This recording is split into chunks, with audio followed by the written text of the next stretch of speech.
essayer de préparer au mieux ce congrès. Et puis c'est vrai que c'est quand même un moment très important d'échange, de débat. Les camarades peuvent s'exprimer. On espère que tous les délégués pourront trouver leur place dans ces débats que nous espérons fructueux et puis très importants pour l'orientation de notre organisation. J'ai confiance dans la CGT Éduc et dans les camarades qui seront là pour travailler sur les revendications de la CGT, les orientations et l'avenir du syndicalisme, au-delà juste de la syndicalisme CGT Éduc. Je suis responsable à l'organisation et membre du bureau national de la CGT Éducation. Mon travail, c'est de faire en sorte que ce congrès se passe du mieux qui soit, du début jusqu'à la fin. On a commencé à travailler sur tous les documents liés à ce congrès il y a pratiquement un an. On a déchargé quelqu'un pour nous aider à la tâche parce que c'est quelque chose d'important. Plus on anticipe et moins on a de surprises. Donc cette semaine, ce qui va rester à faire, c'est de gérer tout l'imprévu. Bon congrès!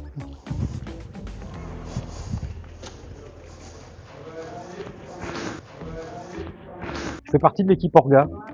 On va essayer de tout faire pour que le congrès se passe bien. Ça passe par être prêt sur tous les votes, enregistrer tous les votes, les amendements, voilà, toutes les fiches de frais, etc., tout le côté technique. Il y a beaucoup de monde, c'est complexe à tout compter, tout préparer, vérifier les mandats de chaque syndicat, comptabiliser, les enregistrer correctement. Chaque délégué est enregistré, délégué consultatif, délégué délibératif, il y a des nombres de mandats qui sont fixés par syndicat, tout est préparé.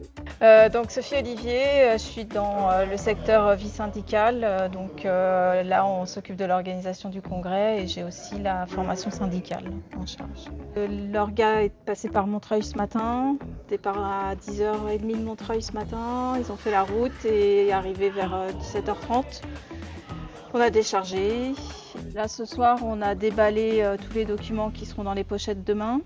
Benoît a installé tout le matériel informatique et là on est en train de placer les ACAD dans la salle. À peu près l'ordre alphabétique, mais il faut aussi jongler sur le nombre de personnes par délégation parce qu'on est nombreux cette année et donc il faut que tout le monde ait une place assise dans la salle.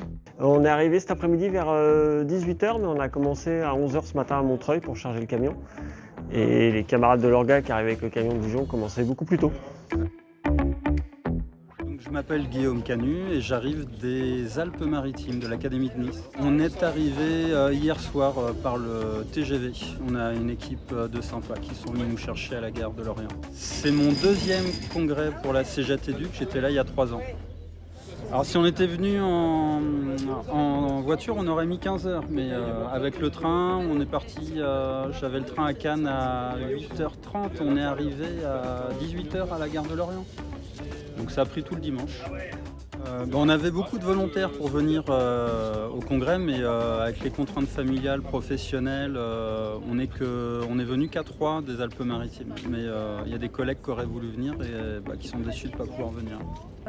On a décidé de prendre un minibus par souci écologique et économique et j'étais la première ramassée sur le parcours. Donc ramassée à 7h45 en bas de chez moi, le temps de récupérer tout le monde et de passer la région parisienne qui est tout le temps bouffée de toute façon. On est arrivé ici à 19h35. Ça nous tenait à cœur d'être présents.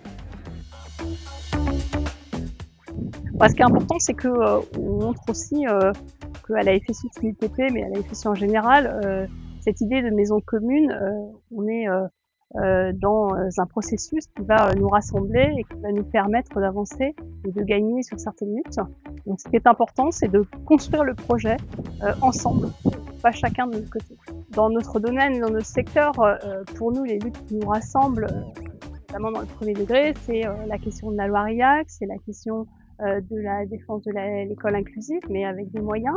La question des AESH aussi et du statut des AESH. On partage les mêmes revendications. Puis c'est bien évidemment encore la lutte contre le choc des savoirs, le programme, le cycle 1 et le cycle 2. On a construit des choses ensemble, on a écrit des tribunes, on a écrit des expressions ensemble et il faut que ça puisse continuer pour pouvoir justement être au plus près des collègues pour continuer de lutter ensemble.